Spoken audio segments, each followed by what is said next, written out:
Welcome to On the Beat, everyone. I'm Troy Thompson. Joining me today is Dr. Huxford from OCH Huxford Clinic, Pulmonary, Sleep Medicine. How are you, my friend?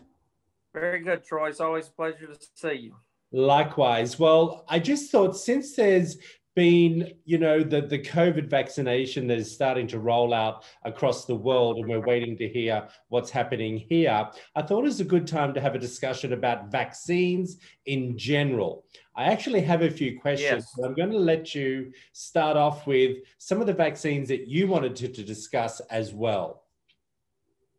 Right. I just thought, there's still some uncertainty or some questions out there on the COVID vaccine, and more answers will come out as that unfolds. But especially for people with respiratory issues or any kind of chronic medical issue, there's some established vaccines that are effective.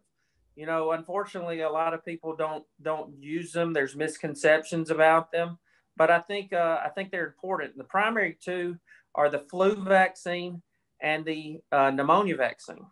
Oh, well, what age? Well, let's start off with the flu vaccine because that's been around in a few years, well, quite a few Right. years. And Yeah. I can't remember not having one, to be honest with you. I think ever since I've been an adult, I've been having one. Would that be about right? Right. Yeah, definitely. Even children, get them. I've always been a pro-vaccine guy. I get the flu shot every year as well. You know, Typically, there's always a misconception that people like, oh, I had that vaccine years ago. It gave me the flu, and I'm not ever going to get it again. The flu vaccine these days is not a live virus, Correct. meaning it should not get you sick. Now, you could have you can maybe not feel good or something, but it should not give you the flu these days. So it's recommended. Um, there's two there's two doses. If you're over 65, there's a high dose flu vaccine. If you're under 65, it's just the regular dose. So it's just a little more protection for those over 65. Sometimes you have to ask for it. If you're at the drugstore and say, hey, I'm 65, can I have the high dose one? Well, funny you say that because when I had mine done, they actually asked you to fill out this little form where they actually asked your date of birth. So that's making it a little bit easier for the pharmacies and all these places where you Right. get it for free if you have insurance. Now, Right.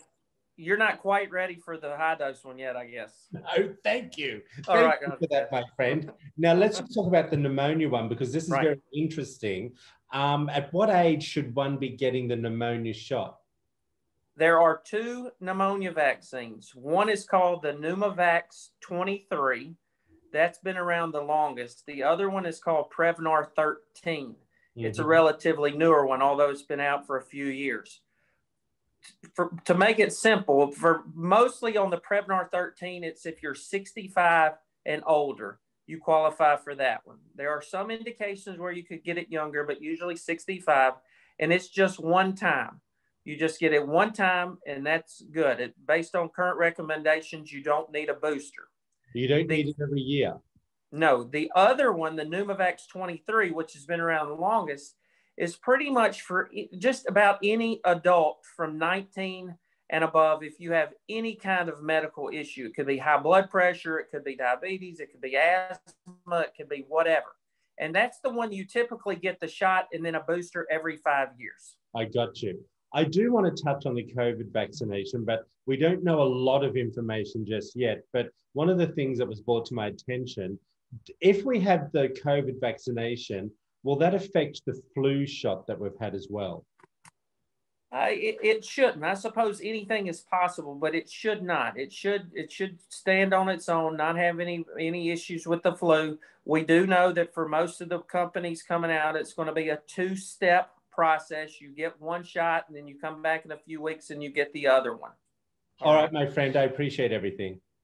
Troy, thank you. If you want to find out more information about Dr. Huxford, there it all is up on the screen for you. OCH Huxford Clinic, Pulmonary and Sleep Medicine. We'll be back after this short break.